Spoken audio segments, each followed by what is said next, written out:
Assalamu alaikum everyone. Welcome again in my free course of freelancing on Fiverr. Hope you guys are good. Uh, हमारी fibre की class जो है वो ख़त्म हो गई हैं क्योंकि जो है जो gallery portion overview pricing description and frequent answer questions फिर रिक्वायरमेंट थी और उसके बाद जो है गैलरी पोर्शन था एंड देन आपका जो है पब्लिशिंग था। ठीक है, तो वो कोर्स एंड हो गया है, लेकिन ये एक एक्स्ट्रा क्लास कह लें या एक मेरी तरफ से आप लोगों को कह लीजिए कि कुछ इम्पोर्टेंट डॉक्यूमेंट जो है मैं आपको सेंड कर रही हूँ ताकि आपको हेल्प मिले।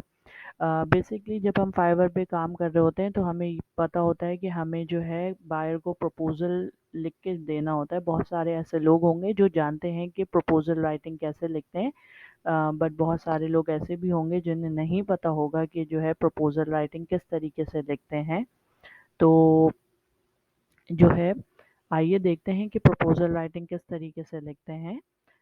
जैसे ये पीडीएफ आप लोगों के सामने खुला होगा, तो इसमें लिखा हुआ है कि proposal writing is a document that outline a plan of action required for funding और प्रपोजल फॉर एन आइडिया।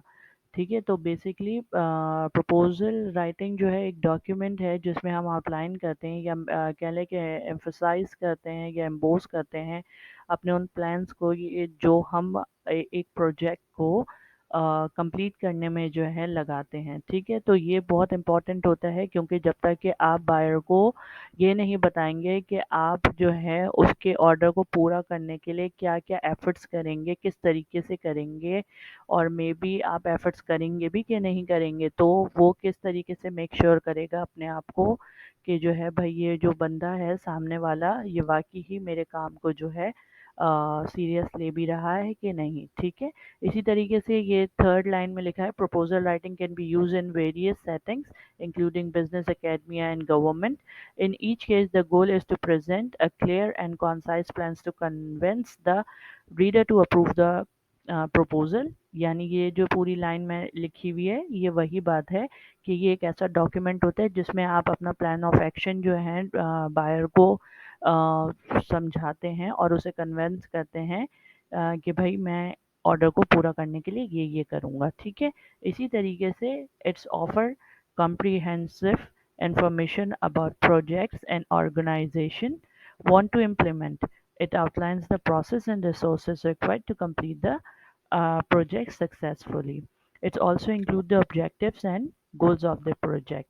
यानी uh, ये जो हम प्रपोज़ल राइटिंग लिखते हैं इसमें जो है हम कॉम्प्रिहेंसिव इंफॉर्मेशन जो है अपने प्रोजेक्ट्स या ऑर्गेनाइजेशन के प्रोजेक्ट के बारे में जो है मेंशन करते हैं कि हम इस प्रोजेक्ट को कंप्लीट करने के लिए फलाना जगह से काम करेंगे या एसईओ करेंगे या कीवर्ड्स रिसर्च करेंगे, या जो है फलाना अगर आप फॉर एग्जांपल किसी बायर ने जो है आपको सॉरी किसी सेलर ने आपको पहले जो है उस तरीके से काम करके नहीं दिया जैसे आप चाहते थे, तो हम बिल्कुल ऐसा नहीं करेंगे और हम उन चीज़ों का ख्याल रखेंगे और फिर हम उसको कुछ ऑब्जेक्टिव्स एंड गोल्स बताते हैं कि भाई फलाना अगर आप मेरे साथ काम करेंगे तो मेरा जो है ये ऑब्जेक्टिव है कि भाई मैं आपके काम के लिए इन चीज़ों को करूँगा, और जो है उसको उसके प्रोजेक्ट्स के बारे में जो है गोल बताएंगे कि अगर मैं इस तरीके से जो है आपका काम करता हूँ तो मे बी आपके आइडिया से मेरा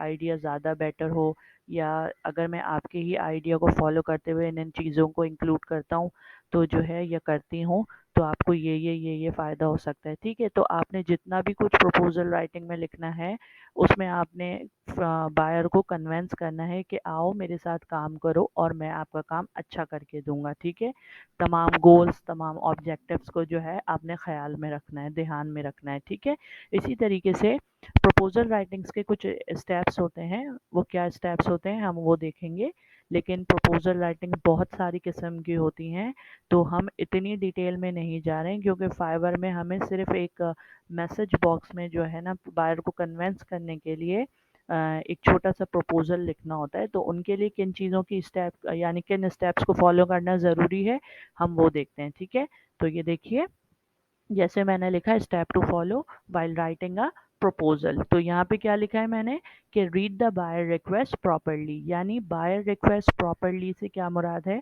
कि एक बायर ने आपको एक ऑर्डर दिया है और उसने अपनी रिक्वायरमेंट्स मेंशन की हैं, ठीक है, तो आपने उसको पूरी तरीके से पढ़ना है और ये चीज़ भी नोटिस करनी है कि जो बायर ने आपको रिक्वेस्ट में रिक्वायरमेंट्स भेजी हैं वो पूरी हैं भी कि नहीं। जैसे मैंने आपको बताया था ना कि आपने एफएक्यूज अपने तैयार करने होते हैं ताकि अगर कोई भी जो है रिक्वायरमेंट बायर ना दे तो कम से कम आपके फ्रीक्वेंट आंसर से जो है, यानी आपके एफएक्यूज से जो है उसको पता चल जाए कि हाँ मैं ये तो भूल गया था, यहाँ पे मुझे ये इसने मांगा है तो मुझे यहाँ देना है, ठीक है।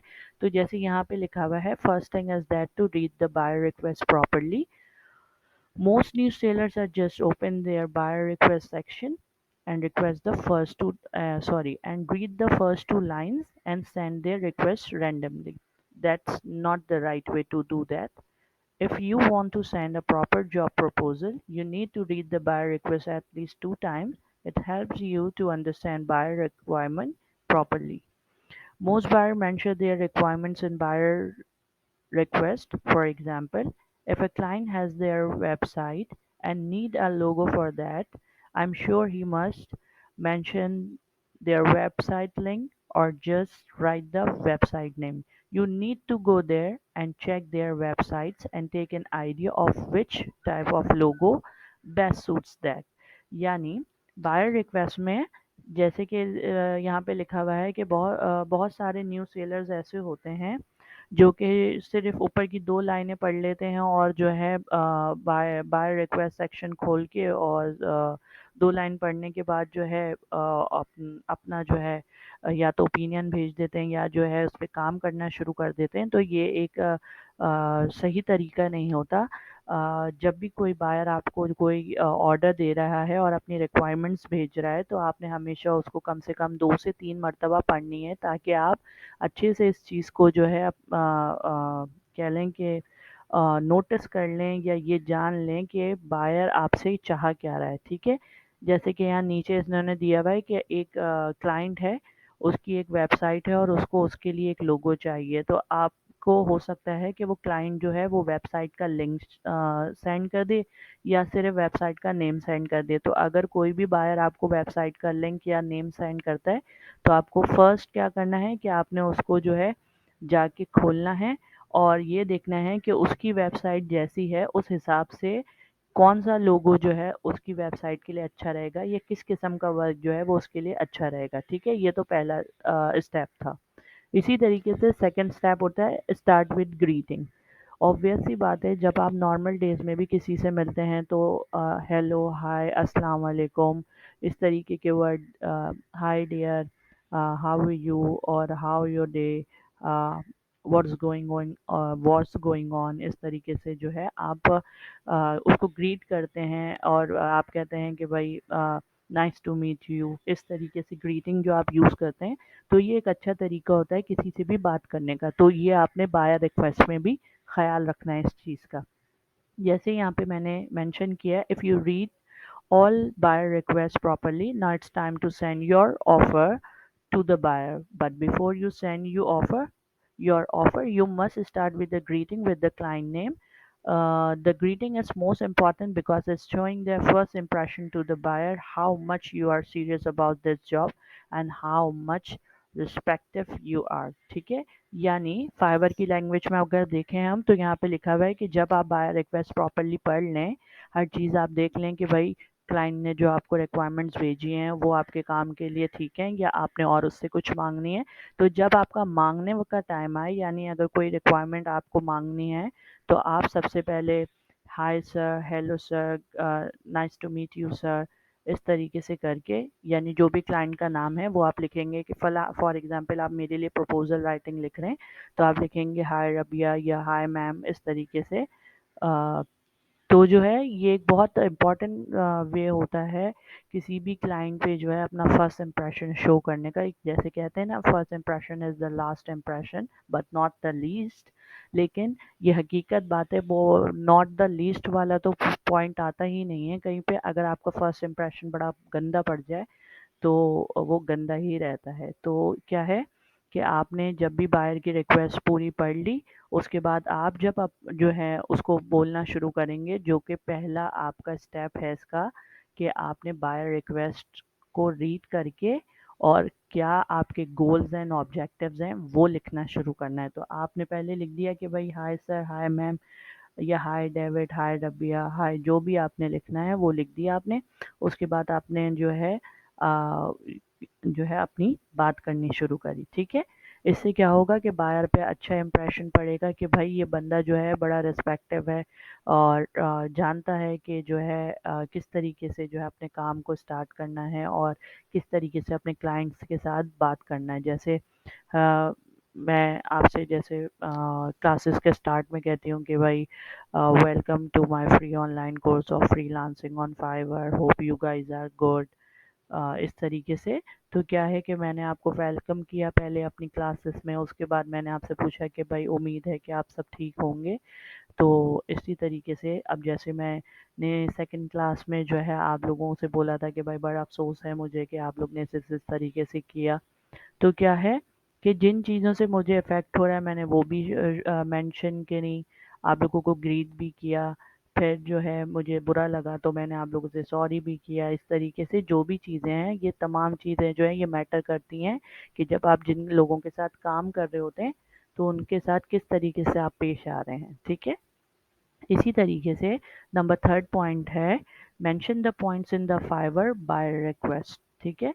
तो इसका क्या मतलब है कि जो भी फाइवर की पॉलिसीज़ या जो कुछ भी हैं, उनको जो है आपने जो है मेंशन करना है अपने बायर को कि भाई फलाना फलाना टास्क के लिए जो है मैं फलाना फलाना पे कर रहा हूँ, ले रहा हूँ, यानी ये जो है मेरे चार्जेस हैं। तो जितनी भी फाइवर की पॉलिसीज़ जो आपने लिखी हैं, जैसे मेरी सर्विसेज ये हैं, ये हैं, ये हैं, ये हैं, और मैं इनके लिए जो है ये चार्ज कर रहा हूँ, ठीक है। तो ये सारी चीज़ें जो हैं आपने उसको एक बार दोबारा से जो है रिमाइंड करानी है, ताकि अगर किसी क्लाइंट ने बाय मिस्टेक आपके जैसे एक्स्ट्रा चार्जेस वाला ऑप्शन जो था ना वो ना देख लिया हो, तो हो सकता है मे बी कोई क्लाइंट कंफ्यूज हो के इसने डबल डबल प्राइजेस लिखे हुए, क्या मतलब है, और कोई क्लाइंट सिर्फ एक प्राइस देख ले दूसरी ना देखे। तो ये सारी चीज़ें आपने उसको एक बार रिमाइंड करवानी है। जैसे यहाँ पे लिखा हुआ है, after greeting now you need to tell your buyer how you will do the task. Write your proposal in points and bullets. It's helping your buyer to read your Fiverr request, Fiverr buyer request properly. अब यहाँ पे जो है Fiverr के अगर उसमें देखें आप, तो इन्होंने प्रपोजल राइटिंग में ये मेंशन किया है कि जब भी आप किसी क्लाइंट को ग्रीट कर लें, तो अब आप उसको ये बताएंगे कि मैं आपके काम को करने के लिए इन चीज़ों को फॉलो करूँगा, या ये मेरे टास्क हैं, मैं इस तरीके से जो है आपका काम करूँगा। तो आपने एक बुलेट पॉइंट्स के थ्रू जो है उसको बताना है। फॉर एग्जांपल, मैं आपको जैसे कहती हूँ कि भाई मैं एक ग्राफिक डिज़ाइनर हूँ और मुझे काम करके दीजिए, तो मैं जो हूँ आपको जो भी मुझे रिक्वायरमेंट चाहिए होंगी वो मैं दे दूँगी। उसके बाद मैं आपसे बोलूँगी, अब मैं वेट करूँगी कि आप मुझे क्या रिस्पॉन्स कर रहे हैं। तो आप बोलेंगे कि hi ma'am, nice meeting you, and जो है आप उसके बाद जो है बोलेंगे कि भाई before starting my work I mention following points, या these points are important to know you. इसी तरीके से जैसे आपने लिख दिया कि I am giving you a PDF file, और if you want a source file too so mention that.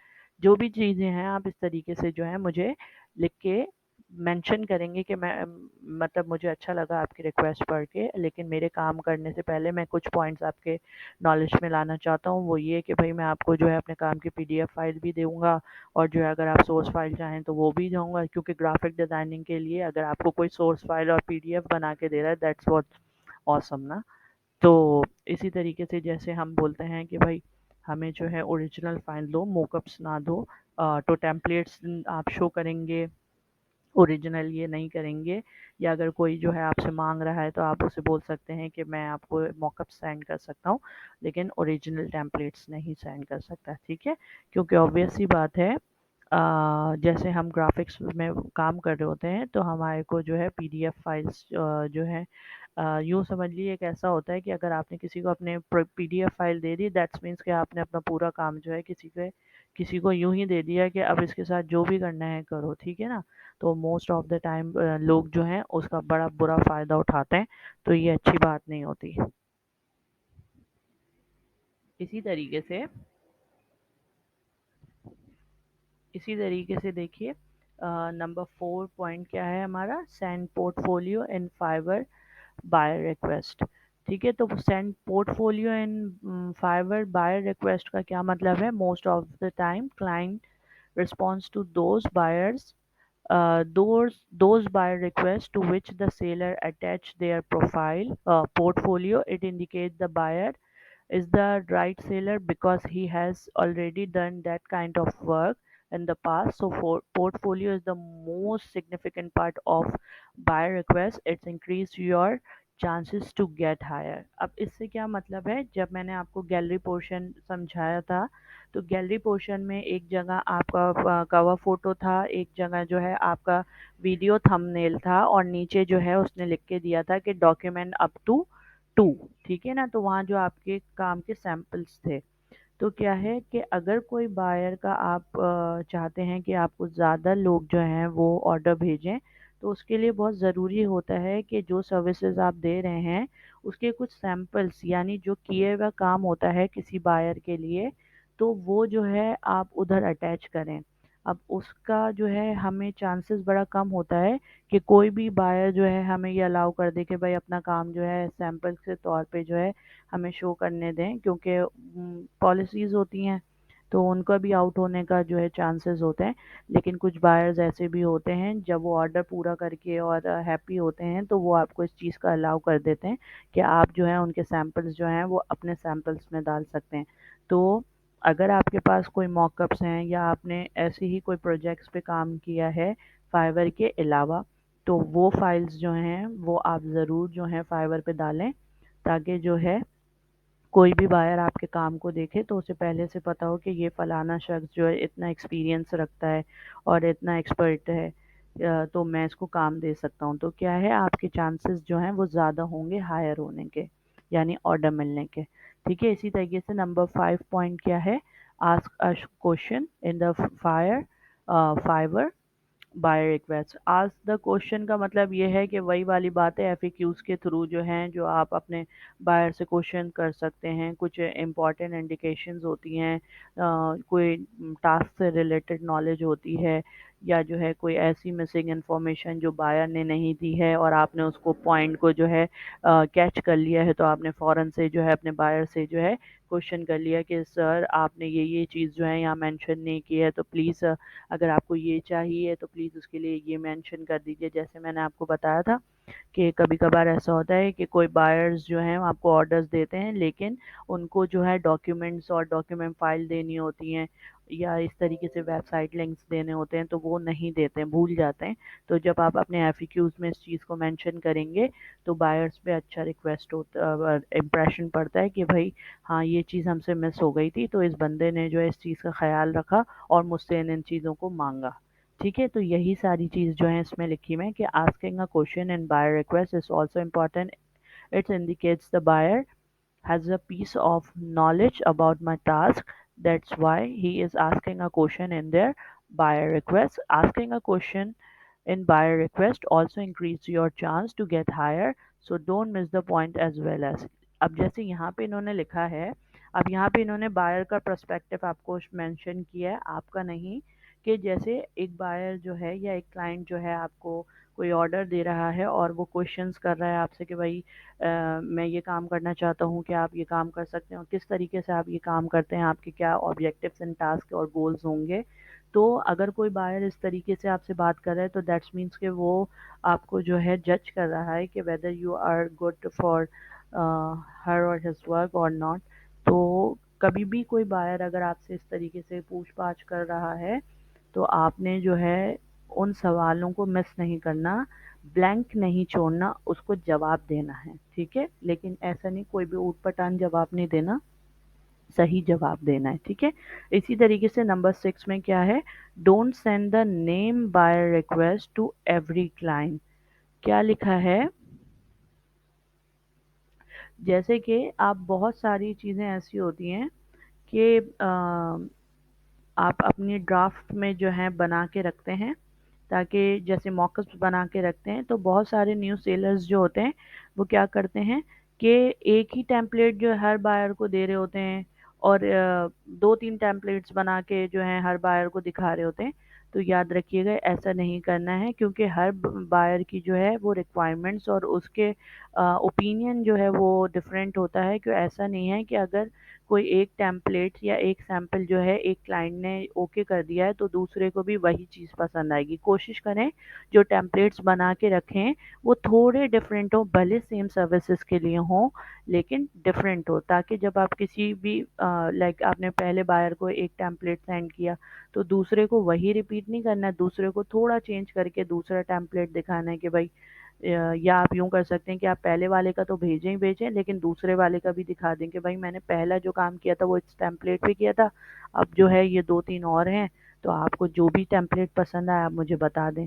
तो क्या है कि एक बायर पे अच्छा इम्प्रेशन पड़ता है कि भाई इस शख्स ने अपने काम को क्या कहते हैं कि काम का शो अप जो होता है या शोकेस जो होता है वो बड़ा अच्छा बनाया हुआ है, दूसरों को दिखाने का जो काम का तरीका होता है वो बड़ा इसका अच्छा है। इसने ऐसा नहीं कि एक ही चीज़ जो है 10 बायर्स को दिखा दी, इसने हर बायर के लिए जो है एक अलग-अलग प्लान जो है वो बना के रखा है, ठीक है? बहुत ज़्यादा मेहनत भले ना करें, लेकिन टेम्पलेट्स पहले वाले से थोड़े डिफरेंट हो, जैसे दूसरा टेम्पलेट है वो आपका थोड़ा डिफरेंट हो, तीसरा है तो वो उसमें हल्की-सी चेंजिंग हो। ऐसा ना हो कि अगर फॉर एग्ज़ाम्पल कोई बायर आपके सैंपल्स वर्क देख रहा है तो वो बोले कि यार पहले वाले के लिए भी इसने इसी तरीके से काम किया था, दूसरे जब इसने मेरे लिए काम किया तो भी इसने यही इसी तरीके से किया, तो क्या है वो बड़ा बैड इंप्रेशन पड़ता है, ठीक है? तो यही चीज़ यहाँ पे लिखी हुई है कि many beginner sellers on Fiverrs are sending the same buy request templates to every client. This is not good because every client has different requirement and different kinds of tasks.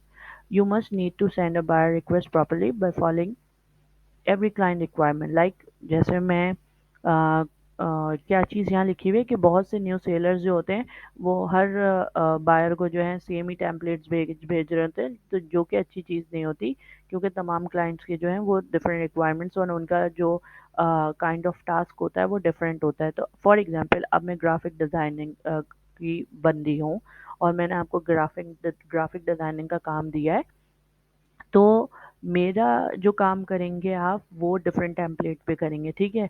हो सकता है मुझे कोई ब्राइट सा जो है background चाहिए हो और लोगो बड़ा अट्रैक्टिव चाहिए हो, लेकिन इसी के बरअक्स अगर कोई एंटरप्राइज़ आपसे के साथ काम कर रही है, कोई कंपनी आपके साथ काम कर रहे हैं, तो ये नहीं है कि वो शौक चंचल जो है आपसे बोले कि भाई बहुत कलर डाल के दो मुझे इस तरीके से। तो क्या है कि मेरा जो टेम्पलेट है वो अलग होगा, जो आप मुझे टेम्पलेट दिखाएँगे वो अलग होगा और जो दूसरे को दिखाएँगे वो टेम्पलेट अलग होगा, ठीक है ना? तो याद रखिएगा कि काम की नौइयत को ज़रूर देखना है और साथ ही साथ कि आप काम किन लोगों के लिए कर रहे हैं ये भी देखना है।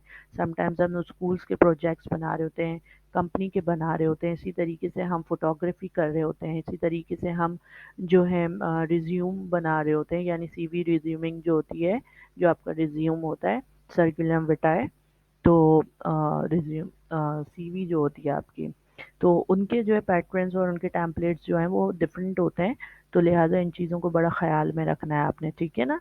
याद रखिएगा अगर किसी बायर ने आपसे बोला है कि भाई मुझे बहुत ब्राइट कलर्स में जो है अपना काम चाहिए और जो है मैं चाहता हूँ डिसेंट सा वर्क हो, तो इन चीज़ों को ज़रूर फॉलो करना है, अपना कुछ उसमें नहीं डालना है कि भाई बायर ने आपसे बोला है कि मुझे सादा सा काम चाहिए और आप बोले नहीं नहीं मैं इसमें ये भी कर देता हूँ ये भी कर देता हूँ।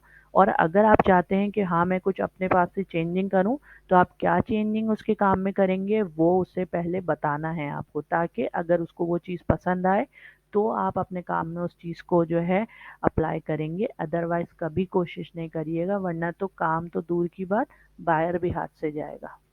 इसी तरीके से नंबर 7 है आपके पास bid on the average price. अब जैसे कि हम मैंने आपको बताया था कि बीइंग अ न्यू सेलर आपने कभी ऐसा नहीं करना कि आपने शुरू में ही जो है $20 $30 $40 मांगना शुरू कर दिए, तो वो बोलेगा कि भाई है तो न्यू सेलर और मांग मुझसे $20 $25 है, तो कभी भी ऐसे प्राइजेस आपको नहीं रखने जिससे बायर आपसे भागे, क्योंकि महंगा काम तो कोई नहीं चाहता, सब चाहते हैं कि हमारा काम हो जाए अच्छा हो जाए और कम प्राइस में हो जाए, और जिन जो लोग कम प्राइसेस में काम कर रहे होते हैं उन्हीं को लोग ज़्यादा हायर कर रहे होते हैं।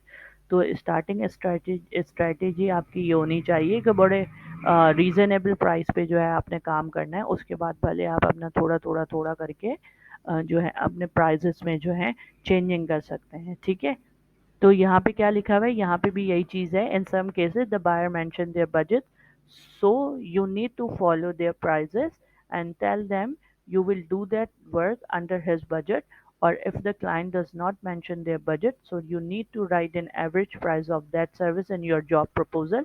If you don't know about the average price of that particular services, so you need to go fix search box. Oh, sorry. You need to go Fiverr search box, search that service on Fiverr. You will see Fiverr show you a lots of gigs that are offering the same services. Just open first 8 to 10 gigs, then you will get the idea of average prices.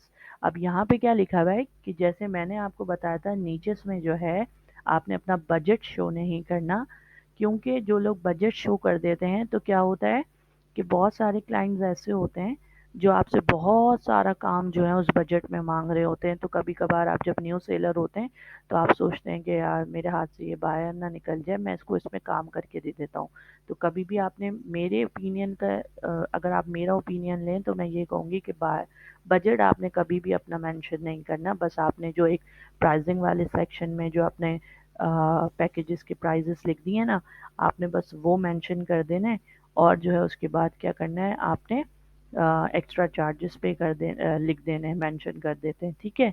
लेकिन आप फिर भी अगर एक idea लेना चाहें या आप चाहें कि भाई मेरा बायर मेरे हाथ से ना जाए, तो आपने क्या करना है, लाइक अगर मैं आपसे कहूँ कि जैसे बहुत सारे लोगों ने जब मुझे फाइवर के प्रोजेक्ट्स पे प्रोफाइल सेटअप करके भेजे, तो उन्होंने जो है रिज्यूम राइटिंग और जो है प्रपोजल राइटिंग, इसी तरीके से उन्होंने कंटेंट राइटिंग, इस तरीके से जो है सर्विसेज मेंशन की हुई थी। तो अगर आप किसी सर्विसेज के चार्जेस के बारे में श्योर ना हो तो आपने क्या करना है, जैसे आपकी जो नीचेस होती हैं जो आपका ग्राफिक सेक्शन और ये सब जो टॉप बार होता है, तो टॉप बार पे आप देखें ऊपर या फिर राइट हैंड साइड पे जो एक सर्च बॉक्स बना हुआ होता है, तो उस सर्च बॉक्स में जाके अगर आप अपनी उस सर्विस का नाम लिखते हैं, लाइक अगर मैं उस सर्च बॉक्स में जाके लिखूं कंटेंट राइटिंग, तो कंटेंट राइटिंग लिख के मैं जैसे ही एंटर करूंगी तो मेरे पास बहुत सारे लोगों की जो है गिग्स ओपन हो जाएंगी, ठीक है। तो आपने किसी भी 8-9 लोगों की गिग्स को खोलना है, उसकी सर्विसेज को पढ़ना है और ये अंदाज़ा लगाना है कि उसने कंटेंट राइटिंग की सर्विसेज के जो चार्जेस रखे हैं वो ऐसा तो नहीं कि मेरी सर्विसेज से ज़्यादा हैं या मेरी सर्विसेज से कम है। अगर ज़्यादा हैं तो आपने प्राइस थोड़ी कम रखनी है, ठीक है। और अगर कम है तो आपने मिड पॉइंट को ही जो है सेलेक्ट कर लेना। लाइक अगर जैसे आपने किसी की गिग खोली है और उसने कंटेंट राइटिंग के $10 लिखे हैं, ठीक है। और एक की गिग आपने खोली है, उसने कंटेंट राइटिंग के लिख दिए हैं 7, ठीक है। तो आपने क्या करना है, 7 और 10 के बीच का रास्ता जो है आपने जो है चूज़ कर लेना है, ताकि कोई बायर आपके हाथ से ना जाए। लाइक आप यूँ कर सकते हैं कि आप जो है कंटेंट राइटिंग के टोटल जो है $6 जो है मांग सकते हैं, ठीक है।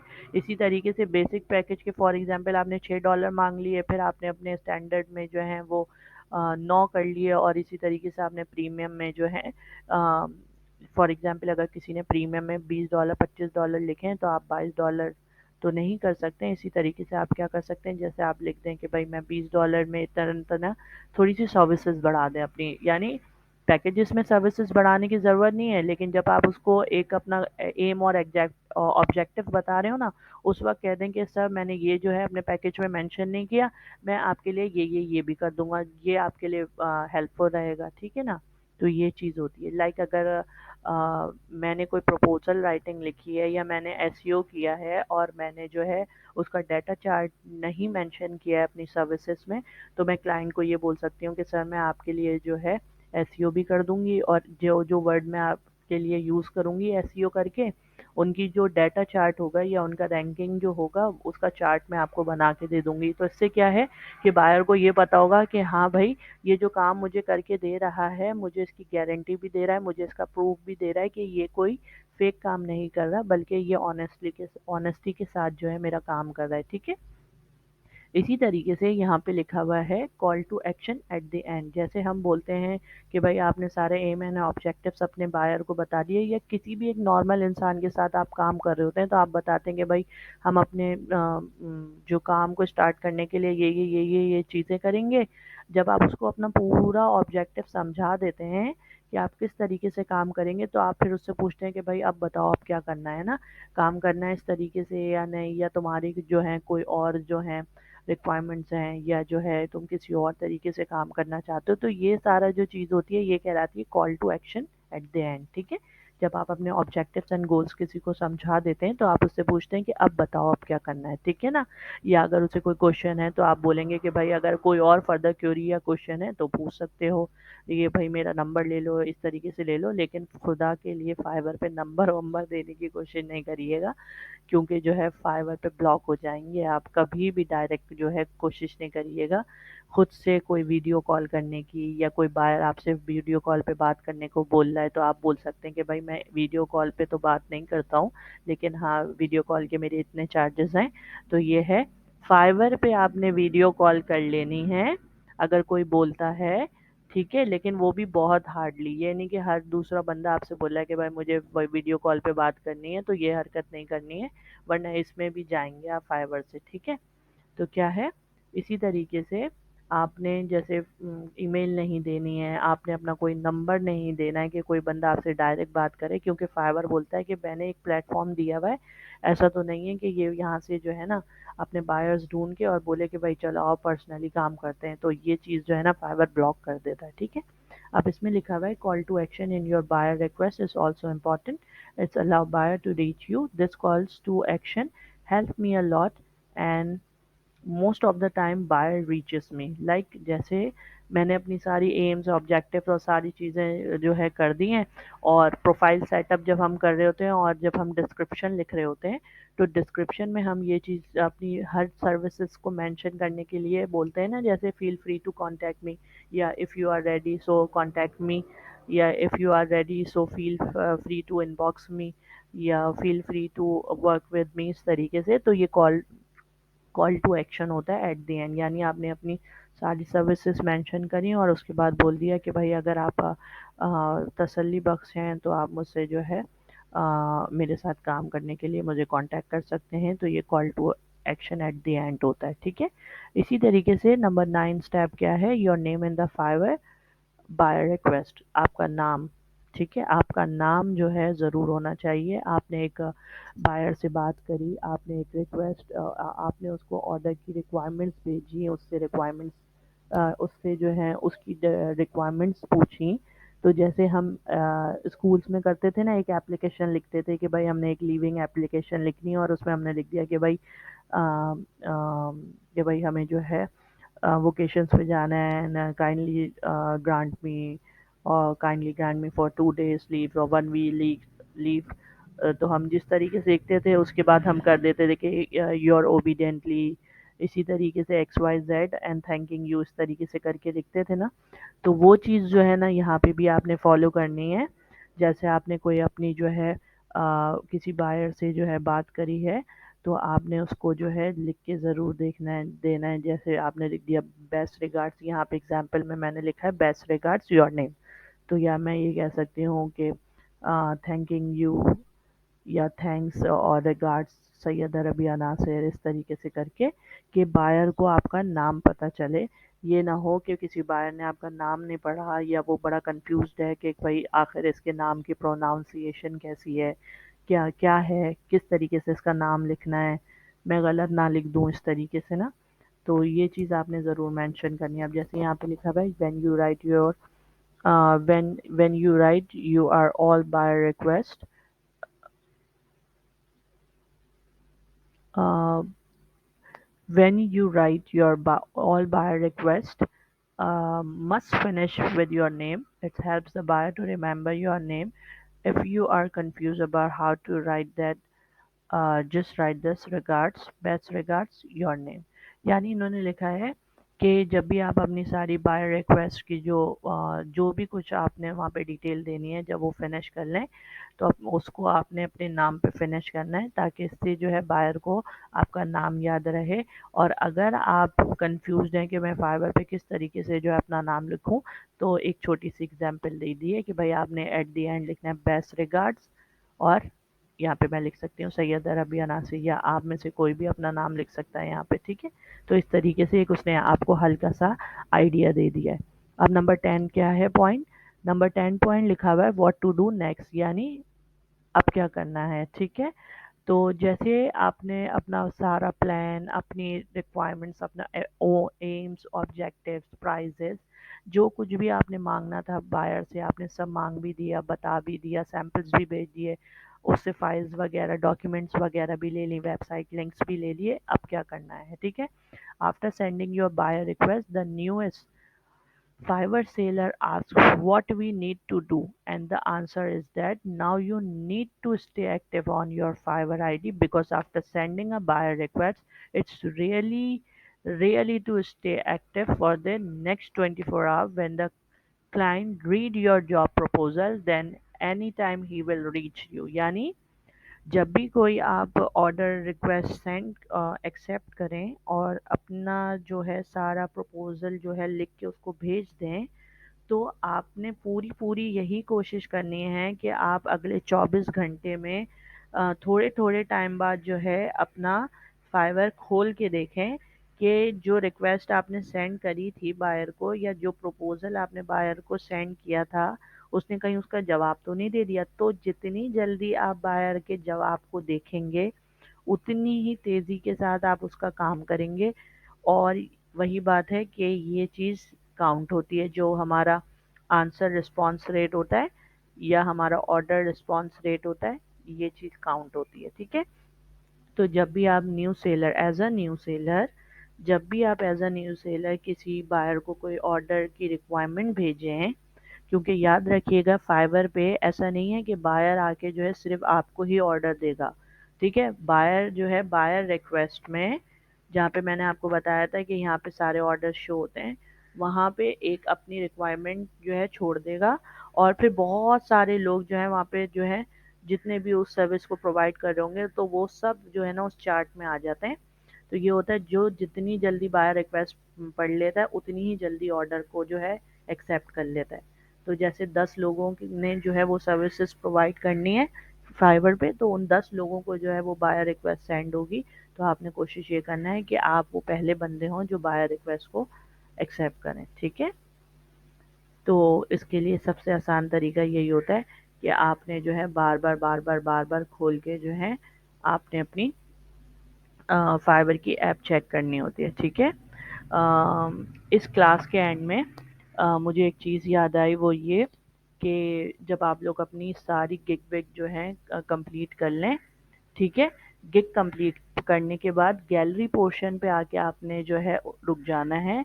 पब्लिश वाला जो आप लोगों का जो पॉइंट है या ऑप्शन है, वो मैं आपको समझाऊंगी, क्योंकि जो है पब्लिश जो है प्रोमोट करने का तरीका होता है। तो वो प्रोमोट, हम फ्री प्रमोशन कैसे करते हैं अपने बिजनेस को, वो मैं आपको बताऊंगी। सॉरी, मैं वो चीज़ भूल गई थी। और आज की क्लास मैंने इतनी छोटी इसलिए रखी है और सिर्फ इस रिकॉर्डिंग पे रखी है, ताकि आप लोग पहले प्रपोजल राइटिंग और अपने सारे असाइनमेंट कंप्लीट कर लें। जब आप सब जो हैं अपना गैलरी पोर्शन कंप्लीट कर लें, तो प्लीज़ काइंडली मुझे एक मैसेज कर दीजिएगा, ताकि मैं आप लोगों को गिग को प्रमोट करने का तरीका बता दूं, ठीक है। तो ये जो आज की क्लास थी, ये हम यहीं पे एंड करते हैं, ठीक है। और फिर हमारी थर्सडे को क्लास है, तो मैं थर्सडे वाले दिन जो रिकॉर्डिंग करूँगी उसमें मैं आपको सिखाऊंगी कि जो है गिग को प्रमोट कैसे करते हैं, ठीक है। ताकि जो है आपको किसी चीज़ के लिए पे ना करना पड़े, और जस्ट जो है आप गिग को प्रमोट कर लें, ठीक है। Thank you so much. अल्लाह हाफ़िज़, अपना ख़्याल रखना है। और किसी भी चीज़ में कोई भी कन्फ्यूजन हो आप पूछ सकते हैं मुझसे। प्लीज़ रिक्वेस्ट मेरी आप लोग से ये है कि आप लोग अपने असाइनमेंट्स को करने की कोशिश करें, कंप्लीट करने की कोशिश करें। जो लोग मुझसे पूछते हैं कि हमारा मोबाइल पे हम मोबाइल पे जो है फाइवर का अकाउंट बना सकते हैं या कुछ भी। तो मैं उनको ये बताना चाहूँगी कि फाइवर पे आपका सारा काम हो सकता है, लेकिन लेकिन आप गूगल एड्स अकाउंट वहाँ पे नहीं बना सकते मोबाइल पे। इसी तरीके से आप पायोनियर का अकाउंट जो है वो मोबाइल पे नहीं बना सकते हैं। तो इस चीज़ के लिए जो है आपको लैपटॉप या पीसी की ज़रूरत तो पड़नी ही पड़नी है, ठीक है। जब मैं थर्सडे वाली क्लास जो है वो लूँगी, तो मैं आपको उसमें ये चीज़ सिखाऊंगी, क्योंकि हमें फाइवर की ऐप जो है वो बार बार रिफ्रेश करनी होती है। तो हम ये नहीं कर पाते कि हम बार बार फाइवर की ऐप जो है वो खोल के बैठें। तो मैं उसमें आपको एक की पॉइंट बताऊंगी जिसकी वजह से जो है आपकी आईडी रिफ्रेश होती रहेगी और आप हर वक्त जो है बायर को ऑनलाइन शो होते रहेंगे, ठीक है। और गिग को प्रमोट कैसे करते हैं ये भी बताऊंगी, ठीक है। और वही बात कि अगर आप में से कोई भी बंदा, आप में से कोई भी जो है वो कैनवा की वर्कशॉप के लिए इंटरेस्टेड हो, तो मुझे ज़रूर बताएं, मुझे इनबॉक्स करके डिटेल पूछ सकता है। मैं इंशाल्लाह जब आपको थर्सडे का जो है रिकॉर्डिंग सेशन दूंगी, तो उस वक्त जो है मैं आपको कैनवा के आउटलाइंस भी प्रोवाइड करूंगी, ताकि अगर कोई चाहे सीखना तो वो सीख सकता है, ठीक है।